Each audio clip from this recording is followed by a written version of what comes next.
11월 20일 수요일, 오늘 10% 이상 급등한 종목과 그 이유에 대해서 알아보겠습니다. 오늘 장은 오후 4시 키움증권 기준으로 코스피 지수는 0.42% 상승한 2482.29포인트로 마감했습니다. 외국인은 매도, 기관은 매수로 임한 가운데 개인은 매도로 대응했네요. 오늘 코스피 거래 대금은 7조 원입니다. 한편 코스닥 지수는 0.47% 하락한 682.91포인트로 마감했습니다. 외국인과 기관은 매도로 임한 가운데 개인은 매수로 대응했습니다. 오늘 코스닥 거래 대금은 7조 원입니다. 그럼 본격적으로 오늘의 급등 종목들을 살펴볼게요. 오늘 10% 이상 급등한 종목은 총 26종목으로 코스피에서는 2종목, 코스닥에서는 24종목이 나왔습니다. 이 중 상한가 종목은 팜스코, CJ바이오사이언스, 얼라인드, 파커스, 라파스, 셀리드, 아이윈 플러스 7종목이고요. 오늘 하한가 종목은 UDM텍 한 종목이 있었습니다. 총 26개의 급등 종목들을 한데 모아서 테마별로 묶어보니 2개 테마로 나눠볼 수 있었어요. 그 외 나머지는 개별 이슈로 오른 종목들인데요. 먼저 1번 전쟁 테마입니다. 어제 장마감 후 푸틴 러시아 대통령이 러시아의 핵 사용 원칙을 담은 핵무기 사용 교리의 개정을 승인했다는 소식이 전해진 바 있습니다. 관련 기사에 따르면 이번 개정안에는 핵 보유국의 지원을 받을 경우 핵을 보유하지 않은 국가라도 핵무기로 공격할 수 있다는 내용이 담겼다고 전해졌는데요. 이 같은 푸틴 대통령의 행보는 최근 바이든 행정부에서 우크라이나가 장거리 미사일을 통해 러시아를 공격하는 것을 허용한 부분에 대한 경고로 해석되고 있습니다. 이 같은 소식에 우크라이나전이 고조될 수 있다는 우려가 커지면서 방산과 사료 등의 전쟁 관련주들이 강세를 보였는데요. 다만 러시아와 미국 모두 확전은 피하려는 모습을 보이고 있으니 참고해주세요.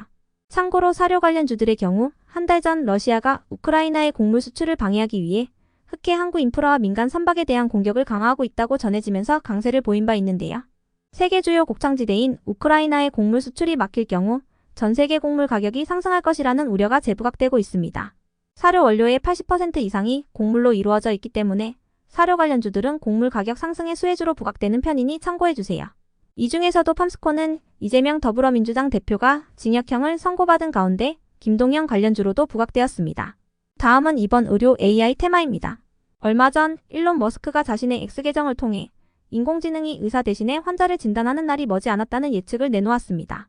머스크는 AI가 머지않아 의사와 변호사를 큰 차이로 따라잡을 것이라며 그렇게 된다면 인간은 AI를 위한 일종의 생물학적 안전장치 역할을 할 수 있게 될 것이라고 주장했는데요. 머스크는 이 같은 상황이 올 것에 대비하여 개인의 의료 정보를 공유하는 방안을 실제로 추진하고 있는 것으로 알려졌어요. 머스크가 소유한 소셜미디어 X는 사용자들을 대상으로 엑스레이 사진과 MRI 자료, 그리고 CT 사진 등을 수집한 사실이 확인되었으며 이와 관련하여 전문가들은 지극히 개인적인 정보들을 어떻게 다루고 있는지 전혀 알 길이 없어 걱정된다는 입장을 밝혔습니다. 이 같은 사실이 지속 이슈로 부각되면서 의료 AI 관련주들이 시장에서 주목받는 모습인데요. 이 중에서도 3빌리언은 글로벌 유전체 기업인 소마젠과 함께 미국 의료시장을 대상으로 희귀질환 진단 유전자 검사 제공을 위한 양해각서를 체결했다는 소식이 동반되었습니다. 이번 협약은 소마젠이 보유한 미국 현지의 의료진 네트워크를 3빌리언의 인공지능 희귀질환 진단 시스템과 결합하여 희귀질환 환자와 가족들에게 정확한 진단 서비스를 제공하는 것을 목표로 한다고 전해졌습니다. 그 외 나머지는 개별 이슈로 오른 종목들인데요. 먼저 위치는 코스닥 시장에 신규 상장한 첫날 강세로 마감했습니다.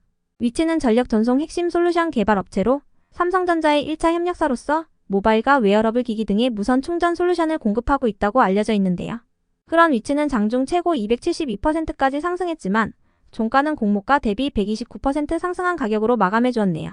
이어서 CJ바이오사이언스는 CJ제일제당이 바이오 사업 부문 매각을 추진한다고 전해지면서 이틀 연속 상한가로 마감했습니다. 투자은행 업계에 따르면 CJ제일제당은 바이오 사업부 매각 주관사로 모건 스탠리를 선정하고 인수 후보 기업과 접촉 중인 것으로 파악됐다고 하는데요. CJ바이오사이언스의 몸값은 6조 원으로 예상되고 있다고 전해졌습니다. 다음으로 얼라인드는 어제 장마감 후 고령층 노화 염증 성질환 분석용 핵심 제품화 소재 및 부품 기술 개발에 대한 국책과제에 선정됐다고 공시하면서 상한가로 마감했습니다. 총 사업비는 53억 원이며 얼라인드분의 정부 출연금은 32억 원이라고 밝혔습니다. 이어서 파커스는 이틀 전 장마감 후 690억 원 규모의 유형자산 양도를 결정했다고 공시하면서 이틀 연속 상한가로 마감했습니다. 양도 목적은 자산 매각을 통한 재무구조 개선이라고 밝혔습니다. 다음으로 라파스는 산업부에서 개최한 2024년도 세계 인류상품 수여식에서 자사의 히알루론산 마이크로니들 패치가 차세대 세계 인류상품에 선정됐다고 밝혔는데요. 이와 더불어 현재 비만약 원료 의약품을 가진 제약사들과 접촉 중이며 진행 중인 물질의 임상 1상 결과가 나올 경우 본격적인 파트너십 논의가 진행될 것이라고 밝혔습니다. 이 같은 소식들 속에서 라파스가 상한가로 마감해 주었네요. 이어서 셀리드는 어제 장마감 후 항암 면역 치료 백신 물질에 대해 식약처에서 임상시험 계획을 승인받았다고 밝히면서 상한가로 마감했습니다. 이번 임상은 절제 불가능한 재발성 또는 전이성 두경부편 평상피 세포암 환자를 대상으로 서울대병원 종양내과 외 2개의 기관에서 진행할 예정이라고 밝혔습니다. 한편 아이윈 플러스와 CSA 코스믹 그리고 젠백스의 급등 이유는 파악되지 않았습니다. 다음으로 보혜양조는 이재명 더불어민주당 대표가 최근 징역형을 선고받은 가운데 김동연 관련주로 부각된 것으로 보이는데요. 보혜양조의 임지선 대표이사가 김동연 경기지사와 미시간 대학교 동문이라고 알려졌습니다. 한편 인벤티지랩이 오늘 급등할 만한 호재나 공시는 없었는데요. 일부 언론에 의하면 인벤티지랩이 빅파마와 비만 치료제 공동개발에 대한 논의를 진행 중이라는 소식이 지속 부각되며 강세를 보였다고 알려졌습니다. 그 밖에도 비만 치료제 테마와 관련해서는 노보노디스크의 위고비가 중국에 상륙했다는 소식이 있었으니 참고해주세요. 다음으로 지오리스에너지는 최근 LG엔솔이 머스크의 우주항공 기업인 스페이스X에 배터리를 공급한다는 소식이 전해졌던 가운데 코스모 신소재와 LG화학을 거쳐 LG엔솔의 양극재를 공급 중이라는 사실이 부각되면서 최대 주주인 엔트텍과 함께 상한가로 마감했던 종목인데요. 이틀 전 LG엔솔이 미국 베어로보틱스에 원통형 배터리를 단독으로 공급하게 됐다는 소식이 전해지면서 관련주로 재차 부각되며 강세를 이어간 것으로 추정되네요. 이어서 강스텐바이오텍의 급등 이유는 파악되지 않았는데요. 강스텐바이오텍은 최근 퓨어스텐과 AD주의 반복 투여에 대한 임상시험 계획을 변경 승인 신청했다고 공시하면서 상승했지만 제대열 유래줄기세포 아토피 피부염 치료제에 대한 국내 독점 판권과 기술 전수 계약이 해제됐다는 공시가 올라오면서 약세를 보인 바 있으니 참고해주세요. 이번 계약 해제와 관련하여 강스텐바이오텍은 2019년 현대바이오랜드와 체결했던 해당 계약에 대해 계약 해제 통보를 받았다고 밝혔는데요. 계약 해제에 따라 강스텐바이오텍은 현대바이오랜드로부터 수령한 기술료 50억 원을 반환하고 현대바이오랜드는 강스템으로부터 제공받은 일체의 정보를 반환하게 된다고 설명했습니다. 한편 뉴파워 플라즈마의 급등 이유는 파악되지 않았는데요. 일부 언론에 의하면 최근 호실적을 발표하면서 상승했다는 기사가 있긴 했었으니 참고해주세요. 뉴파워 플라즈마는 전년 동기 대비 매출액은 60% 증가한 1285억 원을 기록하고 영업이익은 29% 감소한 33억 원을 기록했다고 발표했습니다. 이어서 바이오플러스는 한양증권에서 4분기 호실적을 전망하면서 강세를 보였습니다. 한양증권은 바이오플러스의 사업구조 개편의 효과가 9월부터 가시화되기 시작했으며 고객사 수는 줄어들었지만 주물량이 확대되었다고 언급했는데요. 특히 화장품과 필러, 비만 치료제 등으로 사업을 다각화하여 내년에는 연간 최대 실적을 갱신할 것으로 전망했습니다. 이 같은 분석에 바이오플러스가 강세로 마감해 주었네요. 다음으로 케어젠을 비롯한 밸류업 관련주들이 상승했습니다. 한국거래소가 기업 밸류업 펀드의 하이펀드 설정을 완료하고 내일부터 본격적인 기업 밸류업 투자를 개시한다고 밝혔기 때문인데요. 이와 더불어 거래소가 이번 달 중으로 특별 편입을 통한 코리아 밸류업 지수의 리밸런싱을 진행할 예정이라는 소식도 동반되면서 밸류업 지수에 포함되거나 포함될 것으로 전망되는 종목들이 강세를 보였습니다.